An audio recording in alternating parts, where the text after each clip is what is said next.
의원님, 계엄은 늘 준비하는 겁니까?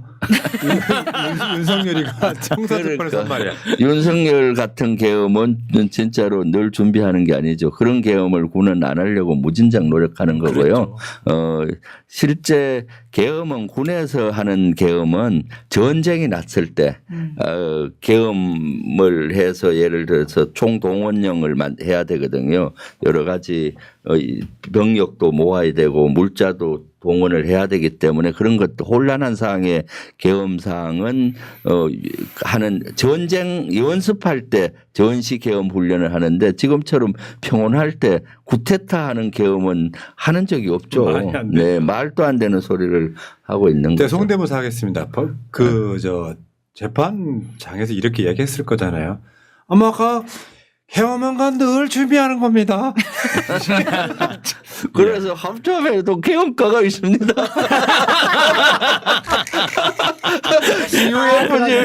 UFO한테 가보십시오. 계엄과가 계엄 연습합니다. 근데 우리 김병주 의원은요. 내가 봤을 때 김병주 의원 때문에 나는 윤석열 내란 일으켰다고 봐. 내가 방송 나올 때마다 이게 대통령이라 그래가지고 이게 빡이 친 거야 이제. 윤석열 대통령은 이렇게 해가지고 그때는 깊은 의미가 있었고요. 넘버원은 김여사예요. 그래서 요새 제가 발음 연습 열심히 하고 있습니다. 네. 이재명 대통령이라고 하시려고 50일 후에는 대통령 정확히 발음을 해야 돼서. 우리들이 이제 보통 남자들 웬만한 사람들은 특별한 이유가 없으면 군대 갔다 오거든요. 그러면 대개 사람들은 군대 갔다 온 거에 대한 자부심이 있어요. 국가에 의해서 내가 뭐 30개월이든 뭐 몇 년이든 봉사하고 왔다는 자부심이 있고, 오늘 또 이재명 대표가 이제 그 국방 관련한 이야기 오늘 그 인터뷰에 들어보면 그런 이야기 나와요.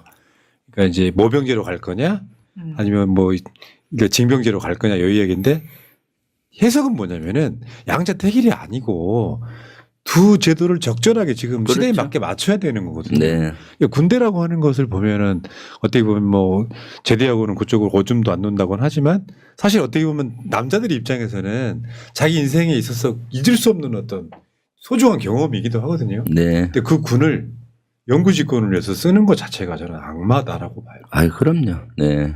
또 그래 왔고 한국에 지금 쿠데타 대련에 했던 사람들이 그 군인들 이용해 가지고 왜 저 윤석열 지키려고 했던 그 50일 55인가 50일인가 경비단이잖아. 네. 걔들은 저 관저에서 윤석열 체포당하는 걸 지켰고 거기 부모들이 난리가 났었잖아요. 네. 그렇죠. 그렇죠. 네. 그 경호처를 지원하는 경비단이 있거든요. 55 경비단도 있고 그 인원들은 사실 그 한남동 관저를 지키는 경비단인데 그건 외곽 울타리 경계가 주 임무예요.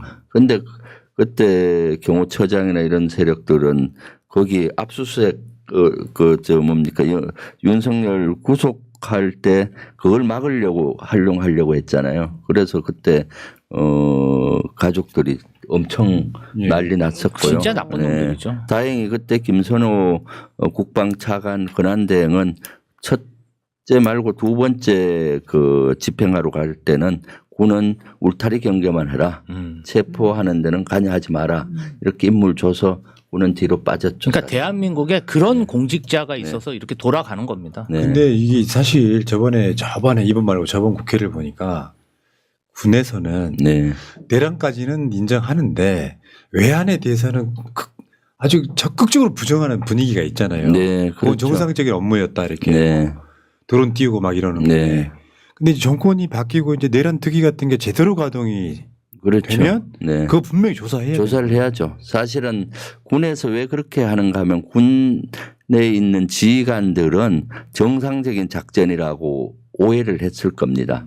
김용년이나 윤석열 머릿속에는 전쟁이나 또는 그런 걸 유도하려고 하는데 그런 의도로 얘기 안 하고 북한이 오물풍선 떨고 긴장을 고조하니까 북한의 의지를 꺾어야 되니까 이번엔 좀 강하게 대응해봐라 이런 정도니까 그거는 작전을 좀 더 강하게 하는 개념으로 받아들였을 확률이 많고요. 그 위에 아마 포스타급 이상은 그 의도를 알았을 거예요. 근데 그 밑에 3스타급에 하는 행동하는 제대장들은 그냥 일상적으로 보통보다 강한 훈련이라고 생각했을 확률이 있기 때문에 그런데 저는 이것은 작년 6월 이후에 6월에 9.19 군사합의 효력 정지를 시켰잖아요. 그때부터 그걸 엄청나게 북한의 도발을 유도해서 한 것이 아닌가 보기 때문에 이것은 엄정히 수사를 해야 되는 분야죠. 네.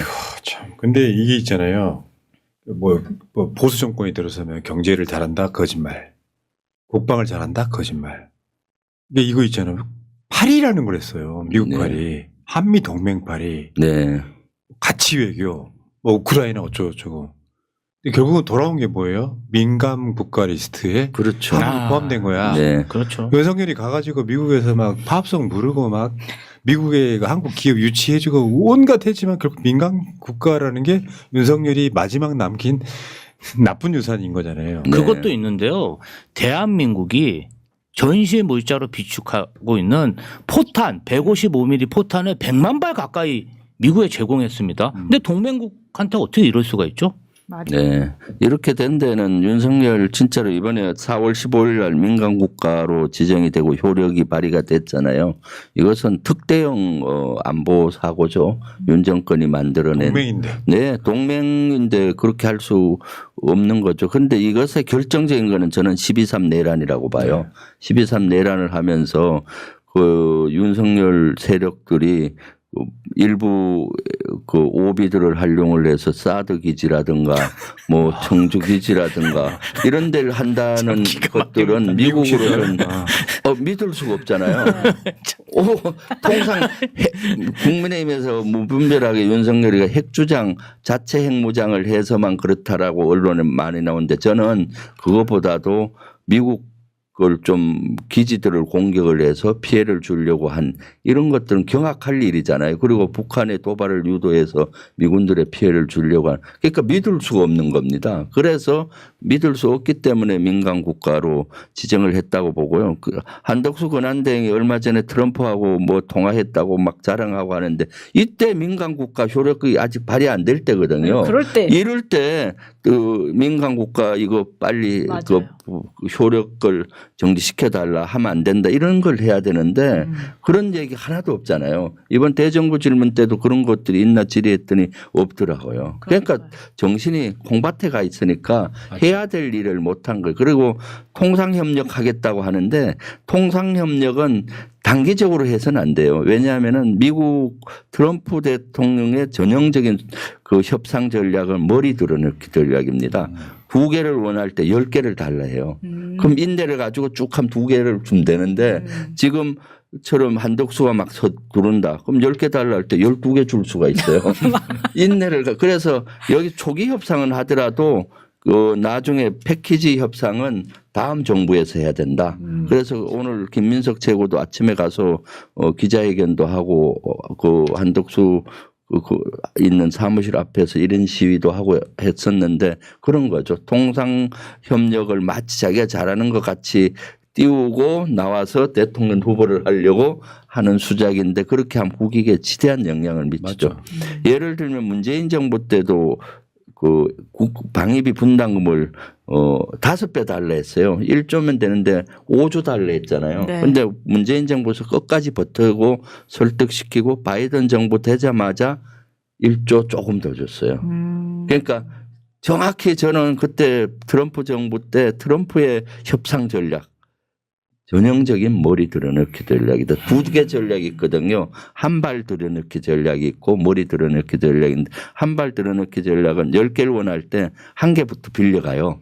그럼 또 콕 끼잖아요. 그럼 2개, 3개 하는 거예요. 돈 빌릴 때 형한테 빌릴 때 1억을 원하면은 처음에 한 발 들어넣기 전략은 형 1,000만 원만 빌려줘 시작하는 거예요. 그 다음 와서 2,000만 원 빌려줘. 이거 되면 이렇게 해서 하나하나 올라가는 거고 그런데 진짜 고수는 1억 원할 때 10억 좀 줘. 나 그렇죠. 회사 망하게 생겼어. 뭐 그럼 야 10억이 어떻게 있냐 하면은 그래? 그럼 1억만 줘. 야. 트럼프 전략이 그거예요. 해보신 것 같은데. 아니 트럼프 어느 쪽을 또 선호하세요? 협상을 하신다면. 그런데 2가지 다가 필요합니다. 그렇죠. 네, 정답. 2가지 다. 아파트 들어가서 물건을 팔 때는 한 발 들어넣기 전략을 해요. 아파트에 한 발을 들어넣어야 두 발이 들어가고 두 발 들어가면 앉잖아요. 그럼 팔 수가 있는 거예요. 네. 그럴 때는 한 발 들어넣기로 하는 거고. 물 한 잔 주세요 하고 들어가서. 그렇죠. 그런데 이런 큰 협상은 머리 들어넣기 전략을 해야 되는 거죠. 야 재밌다. 이거 재밌다. 그래서 제가 사실은 12.3 내란 있을 때 딱 끝나자마자 내각 총사퇴해야 된다 했어요. 그때 사퇴하면은 한덕수 뭐 부총리 몇 명 날려도 문제가 없어. 내각 총사퇴 맞아. 거기 머리 들어넣기 전에 그리고 막 뭐 그래도 국정이 뭐 그래 그러면 한덕수하고 부총리만 날릴게. 그럼 오 괜찮네 이게 머리 들어넣기 전략이에요. 그런데 처음부터 한덕수 날리고 부총리 날리고 이러다 보면은 맨날 뭡니까 민주당은 뭐 탄핵하는 당이다 이렇게 프레임이 씌울 수가 빠지는 있거든. 거죠. 이번에도 그래서 제가 국민의힘 해산하라. 크게 머리 들어넣기 전략이에요. 그리고 안 되면 너들 속고 대지하고 당명 바꾸고 네. 세게 그건 나가요. 그 다음 단계죠. 네. 해산이 그거예요. 이건 역시. 그 머리 들어넣기 전략으로 그날 큰 소리 쳤죠. 우리 의원님은 저 바둑 잘 드실 것 같아. 여수 내다보는. 네. 훌륭하십니다. 자 시간이 다 됐으므로 이제 그거 여쭤보고 싶어요. 너무 흔한 얘기인데 네. 국방. 더군다나 차기 정부 국방에 대해서 그래도 민주당에서는 국방하면 최고의 네. 상징을 갖고 계신 분이잖아요. 차기 정부의 국방은 어때야 될까요? 네. 잠깐만요. 근데 사진 잠깐만 보고 네. 현역 군인이실 때 와. 김병주입니다. 민주당에 김병주가 없었더라면 이런 느낌이고 일반 사병을 만나보지 저게 못하는. 지금 다음 사진이 아마 저 주한 미군사령관 네. 부사령관 부사령관 임명받을 때 네. 저 삼정검이라고 이렇게 네. 칼 맞는 거죠. 네, 그렇습니다. 저 칼 갖고 계세요? 네, 집에 있습니다. 아. 저거 신고하고 갖고 있습니다. 아, 그래요? 네, 실제 그다음- 칼이라서. 그 다음에 이제 여기 아마 한미연합사령관하고 같이 하는 건가? 잘 안 보여서 지금. 네, 저쪽 우측은 한미연합사령부 네, 미국 사람. 부사령관 이임할 때 끝낼 때 사진이고. 요거는 이제 예비역이 된 후에 네, 네, 저 정치인일 때 지금 이제 현장 가면 이번에 저 무슨 네. 막 포탄 네, 터지고 막 그 오발 사고 났었잖아요. 우리 군이 한 거. 네, 네, 그것도 김병주 의원이 딱 가니까 네. 현장 가면 막 부대에서 난리 나죠. 아직까지는. 뭐, 네. 다 뭐 눈도 네. 못 마주치고 막. 꼭 그런 건 아닙니다. 차기 정부의 국방 네.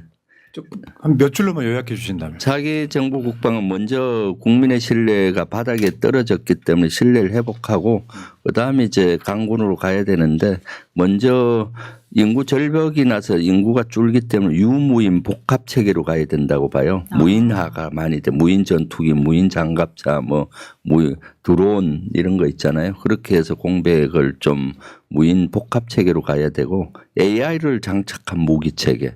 그리고 우주사령부 같은 걸 만들어서 인공위성이나 이런 걸로 가야 되고요. 그다음 병사들 특히 장병들 복지가 대단히 아직도 안 좋습니다. 그래서 지금 우리 국격에 맞는 장병들의 복지 향상도 신경을 써서 특히 이번 쿠데타로 인해서 국민의 신뢰가 바닥에 떨어졌지 않습니까? 그래서 빨리 국민의 신뢰를 회복하고 군인들에게 자긍심을 심어줘야 되겠다. 이것은 사실 지난번에 이재명 전 대표께서 대표하실 때도 저하고 많이 얘기를 나눴던 그런 사항입니다. 네.